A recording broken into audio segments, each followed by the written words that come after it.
இது மகிமை நேரம்.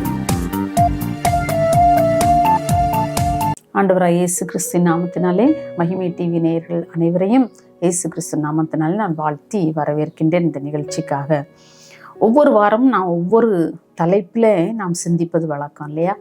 இந்த வாரம் கூட நாம் சிந்திக்க இருக்கின்ற தலைப்பு இருதயமும் கர்த்தரும். நம்முடைய இருதயம் கர்த்தருக்கு முன்பதாக எப்படி இருக்குது அப்படின்னு சொல்லி நம்ம தியானிக்க போகிறோம். அதுக்காக ஒரு தெரிந்து கொண்ட ஒரு வசனம் 1 சாமுவேல் 16ஆம் அதிகாரம் 7ஆம் வசனம். மனுஷன் முகத்தை பார்க்கிறான், கர்த்தரோ இருதயத்தை பார்க்கிறார். பாருங்க, மனுஷன் எதைத்தான் பார்ப்பான்? வெளித்தோற்றம், முகத்தை பார்க்குறான்.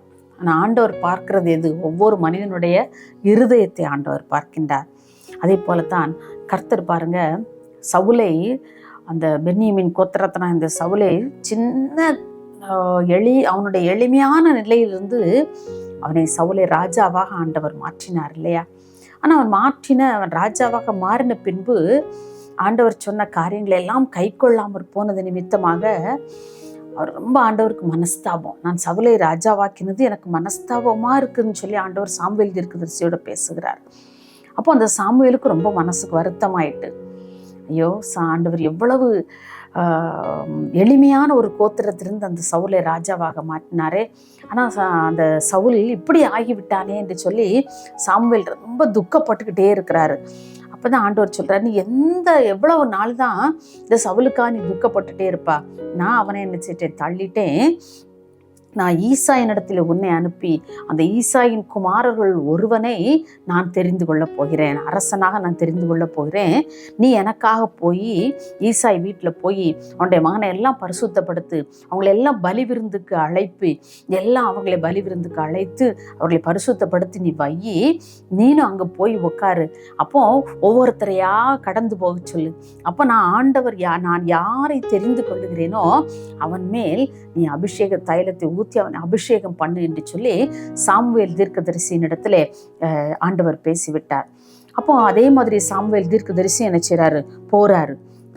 ஆண்டவர் சொல்லியிருக்கிறாரு, ஈசாயின் குமாரல் யாரையா ஒருத்தர் எனக்காக நான் அபிஷேகம் பண்ணணும்னு சொல்லி போறாரு. சாமுவேல் தீர்க்கதரிசி அப்படியே பெத்லெகேமுக்கு போய் ஈசாயின் இடத்துல போய் சொல்லி உன் குமாரர் எல்லாம் நீ கூப்பிடு, குமாரர் எல்லாம் கூப்பிட்டு அவங்களெல்லாம் பரிசுத்தப்படுத்தி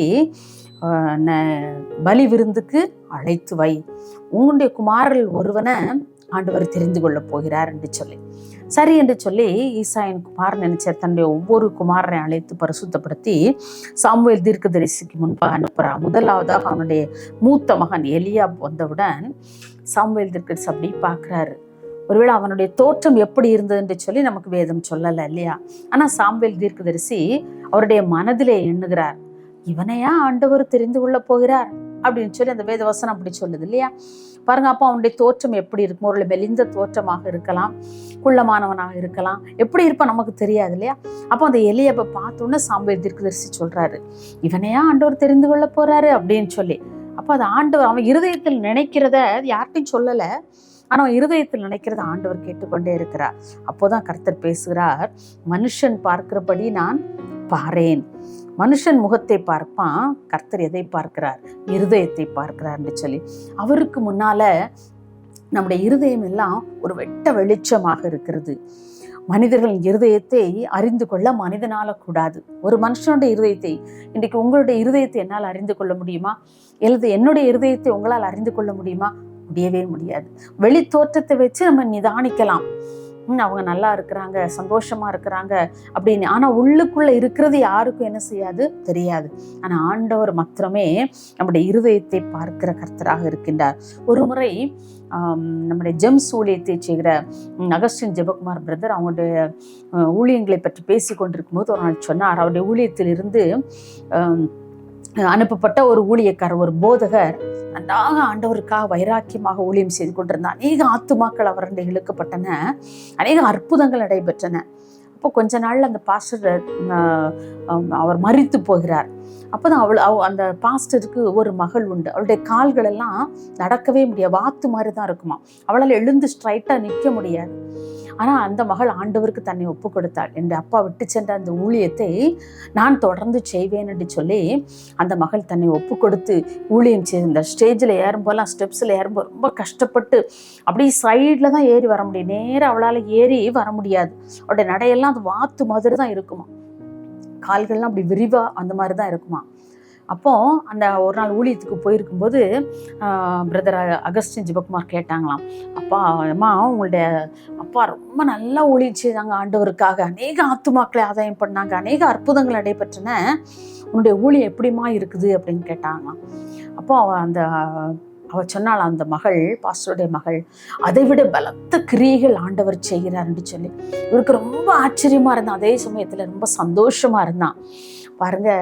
அப்போ அவளுடைய இருதயத்தை ஆண்டவர் அறிந்திருக்கிறார். ஏன் என் மூலமா இவ்வளவு பலத்த கிரியைகள்லாம் வெளிப்படுது தெரியுமா?